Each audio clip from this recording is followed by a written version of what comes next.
ಸ್ನೇಹಿತರೆ, ಈಗ ನೋಡ್ತಾ ಇರೋದು ಇದು ಗೌಡರ ಗುಡಿ ಅಂತ. ಮಳೆ ಆಗಿದ್ದರಿಂದ ಈ ಗುಡಿಯ ಸುತ್ತಮುತ್ತ ನೀರು ತುಂಬಿಕೊಂಡಿದೆ. ಸೊ ಗೌಡರ ಗುಡಿಯ ವೈಶಿಷ್ಟ್ಯ ಏನಪ್ಪ ಅಂತಂದರೆ, ಇದೊಂದು ಅದ್ಭುತವಾದಂಥ ದೇವಾಲಯ.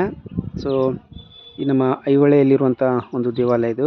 ಸುತ್ತಲೂ ಸಭಾಮಂಟಪ ಇದೆ. ಸೊ ನೀವು ನೋಡ್ತಾ ಇರೋದು ಗೌಡರ ಗುಡಿ. ಇದು ಬಾದಾಮಿ ಚಾಲುಕ್ಯರ ಕಾಲದ ಈ ದೇವಾಲಯ ಎತ್ತರವಾದಂಥ ಪೀಠದ ಮೇಲಿದೆ. ಸೊ ನೋಡ್ತಾ ಇದ್ದೀರಿ, ಗಮನಿಸ್ತಾ ಇದ್ದೀರಿ.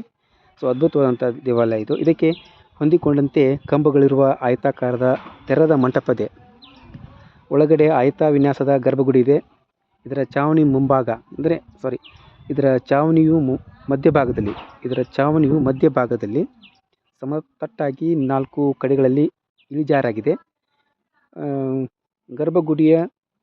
ಗರ್ಭಗೃಹದ ಹೊರಗೋಡೆಗಳಲ್ಲಿಯೂ ಖಾಲಿ ಕೋಷ್ಟಕಗಳು ಉತ್ತರ ಭಾರತ ಶೈಲಿಯ ಗವಾಕ್ಷಿ ರೀತಿಯಲ್ಲಿವೆ. ಬಾಗಿಲು ಚೌಕಟ್ಟು ಸಹ ಉತ್ತರ ಭಾರತದ ಶೈಲಿಯಲ್ಲಿದೆ. ಅದರ ಲಲಾಟದಲ್ಲಿ ಗಜಲಕ್ಷ್ಮಿ ಶಿಲ್ಪವಿದೆ.